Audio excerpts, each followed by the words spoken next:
us. We're going to dig a little deeper into J.P. Morgan's results and the rest of them. For that, we bring in Jeff Harte. He's a principal at Sandler O'Neill and Partners. Marty Mosby of Vining Sparks is here, and of course our own Mike Santoli as well. Marty, why don't you start off telling us what you think just about the comparison between what you see with J.P. Morgan and then what we saw with Goldman? So this is a natural comparison of what you have with a commercial bank and really still more of a broker-dealer at Goldman Sachs. So if you look at the difference that J.P. Morgan's been able to see in the positive, is part of that's related to other income related to selling loans. Their tax rate was a little bit lower, so that's about a third of it. You look at the other third, that's going to be loan loss provision, which is going to be lower. So, Joe, we talked about yesterday, those credit costs, they're staying flat. They're not going up at all. So every time you see the market kind of anticipating that next leg up, it just hasn't happened yet. So those credit costs are low. Goldman Sachs doesn't get that benefit, right? They haven't built the loan book, so they don't get that provision benefit.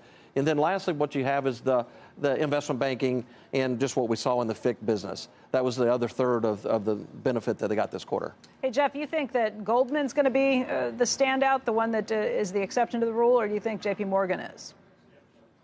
I mean, boy, it's tough not to like J.P. Morgan's results here. There's really not much there to look at and not like. I mean, even if you back out the mortgage sales gains, I mean, we're still looking at a 7-8 cent a share beat. So I think the standout here, I think, is J.P. Morgan's results, how good they are. And I think the read-through for the peers is pretty positive here as well. That's what I mean. Who's the exception to the rule here? Is J.P. Morgan just a much better operator than everybody else, or are you going to see a situation where Goldman is just in a different position?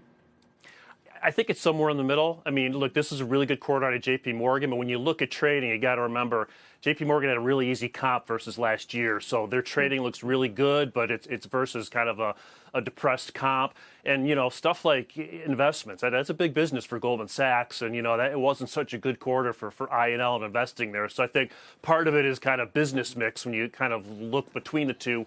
And I think as you look forward, and this should be good news for the peer group, but as I think Marty had said earlier, certainly better for the more commercial bank heavy players than necessarily the investment banking centric players. Well, if you had a point? Yeah, and Becky, I think you're seeing the likes of Bank of America and Wells Fargo higher in the pre-market because the impact of the yield curve on J.P. Morgan's numbers was less bad than feared and less bad than what's been priced into these big yield-sensitive banks in recent weeks and months. The other thing that's going to be interesting to see what comes out for the likes of Citi, whose trading department is tilted towards more of the fixed income side than the equity side, is whether J.P. Morgan's beat on that was just them or whether Goldman's miss was them standing out. And if it's a beat, then it works well for Citi.